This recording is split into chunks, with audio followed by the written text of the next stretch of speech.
Table to linear equation level 3. Find the equation of the linear function represented by the table below in, slope-intercept form. So just a quick reminder that when we're talking about slope-intercept form, we're talking about y equals mx plus b. Please remember that the letter m, this right here, stands for slope. And slope really is a ratio of our rise over our run. So the y value is on top, x value is on bottom, and their difference. Then our b value is really our y-intercept. So typically when we graph lines, we'll start with our y-intercept and then we'll move, or we'll begin with b and then move with m. That's just a quick overview. So notice that in order to write the equation in slope-intercept form, we need our slope and we need our b value. And the way that we attack this problem is, number one, we need to find m. And in this case, m is going to be our slope. Now after we find our slope, number two is we need to find b. And I'll show you how to find that. And then finally, when you're done finding m and you're finding b, you're simply going to go ahead and substitute those values into y equals mx plus b, and then you're done for the day. So step number one, to find m, we're going to go ahead and use the formula for slope. And the formula for slope is m is equal to y sub 2 minus y sub 1 over x sub 2 minus x sub 1. Now you'll notice over here we actually have 4 different ordered pairs, but this formula only accommodates 2. I would suggest that you choose the 2 ordered pairs that look the easiest for you. So in this example, I'm going to use these 2 ordered pairs to find my slope.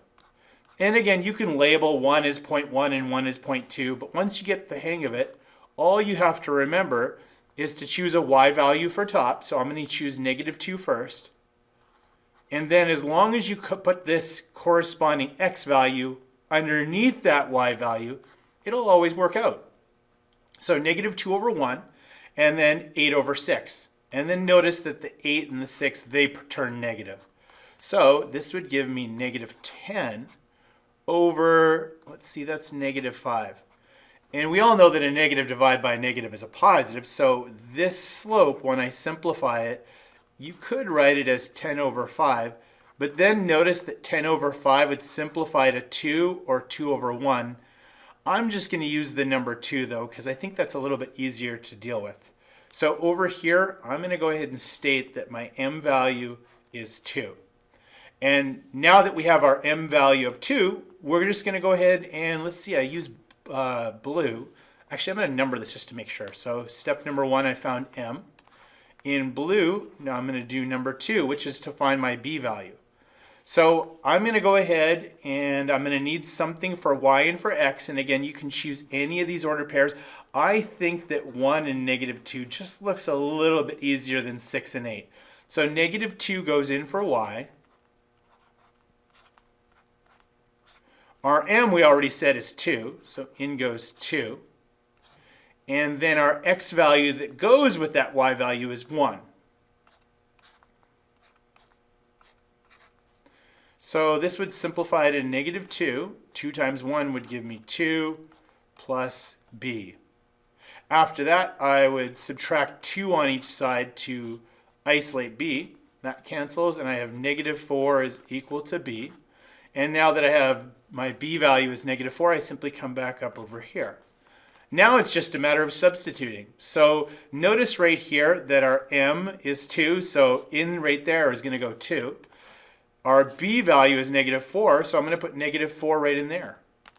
So finally, we are done. I have y is equal to 2. Again, you could put over 1. I like 2. It's a little bit simpler.